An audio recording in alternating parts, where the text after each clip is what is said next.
बिस्मिल्लाहिर्रहमानिर्रहीम अस्सलामुअलैकुम everyone and welcome to my channel eta for you.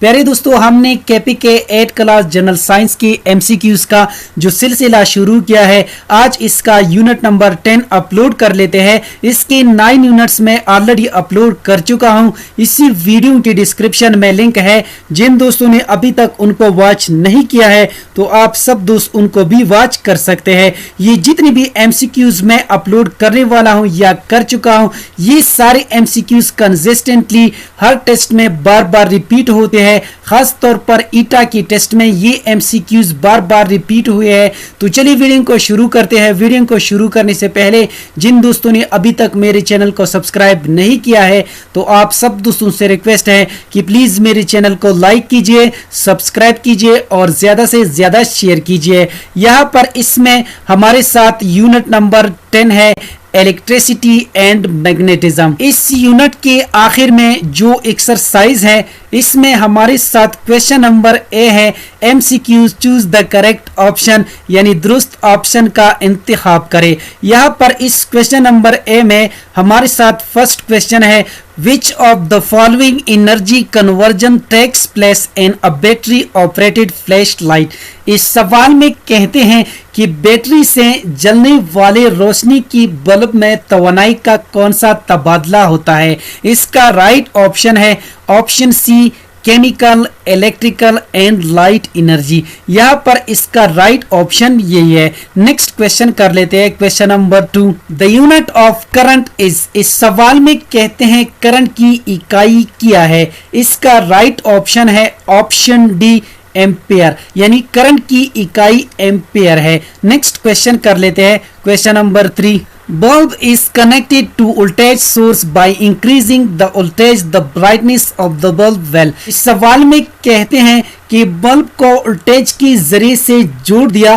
Voltage बढ़ाने यानी इंक्रीज करने पर बल्ब की रोशनी पर क्या असर पड़ेगा। इसका राइट ऑप्शन है ऑप्शन ए, इंक्रीज। वोल्टेज बढ़ाने यानी इंक्रीज करने पर बल्ब की रोशनी में इजाफा होगा, यानी वोल्टेज, करंट और ब्राइटनेस का आपस में जो रिलेशन है वो डायरेक्ट रिलेशन है। यानी अगर हम वोल्टेज को इंक्रीज करते हैं तो इसकी वजह से करंट भी इंक्रीज होगा और करंट की इंक्रीज करने से ब्राइटनेस भी इंक्रीज होगी। नेक्स्ट क्वेश्चन कर लेते हैं, question number 4, the primary purpose of a resistor is to. इस सवाल में कहते हैं कि रेजिस्टर का बुनियादी मकसद क्या है। इसका राइट ऑप्शन है ऑप्शन बी, लिमिट करंट। और इसके साथ आप सब दोस्तों ने ये भी याद रखना है कि रेजिस्टेंस किसे कहते हैं।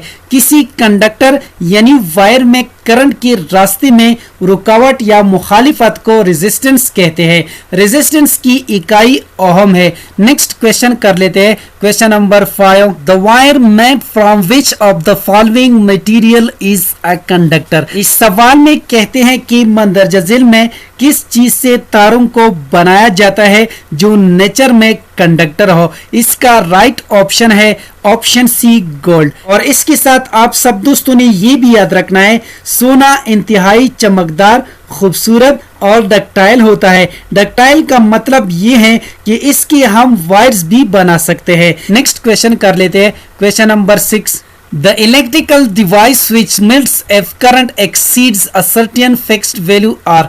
इस सवाल में कहते हैं कि वो कौन सा बरकी आला है जो करंट की मिकदार हद से बढ़ने पर पिघल जाता है। इसका राइट ऑप्शन है ऑप्शन बी, फ्यूजेस। और इसके साथ आप सब दोस्तों ने ये भी याद रखना है कि फ्यूज एक दाती तार होती हैं जो कम दर्जे हरारत पर पिघल सकती हैं। जब कभी बरकी सर्किट की तारें किसी शॉर्ट सर्किट या ओवरलोडिंग की वजह से गर्म होने लगते हैं तो कम दर्जे पिघलाव की वजह से फ्यूज वायर मौका ही पर पिघल जाता है और सर्किट में करंट की तरसील रुक जाती है। इस तरह सर्किट जलने से बच जाता है। इसका राइट ऑप्शन यही है। नेक्स्ट क्वेश्चन कर लेते हैं, question number 7, the device that is used to protect a circuit against overload is.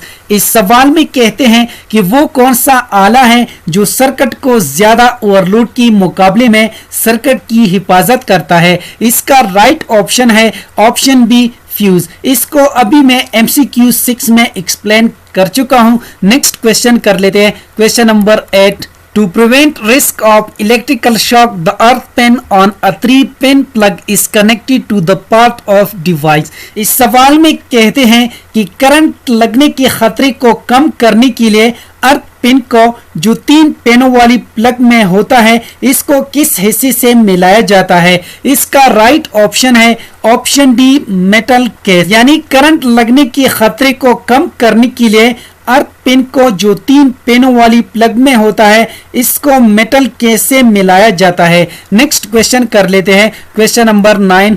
To increase the strength of the electromagnet, the best core material should be iron. इसका right option है option D. Next question कर लेते हैं, question number 10।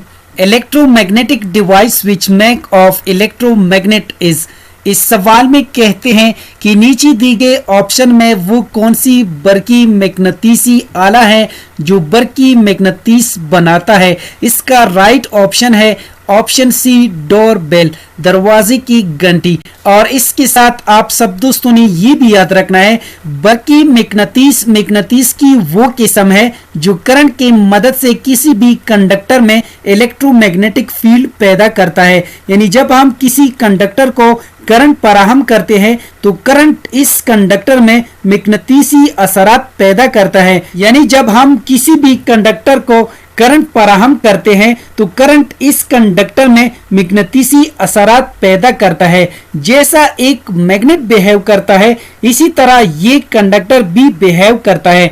जब तक इसके अंदर current मौजूद है, उस वक्त तक ये मैग्नेट जैसा बिहेव करता है। उम्मीद करता हूं कि आज की वीडियो आप सब दोस्तों को पसंद आई होगी। जिन दोस्तों को वीडियो पसंद आई हो, समझ गए हो, तो प्लीज चैनल को भी सब्सक्राइब करें, वीडियो को लाइक और शेयर लाजमी किया करें। शुक्रिया, अल्लाह हाफिज।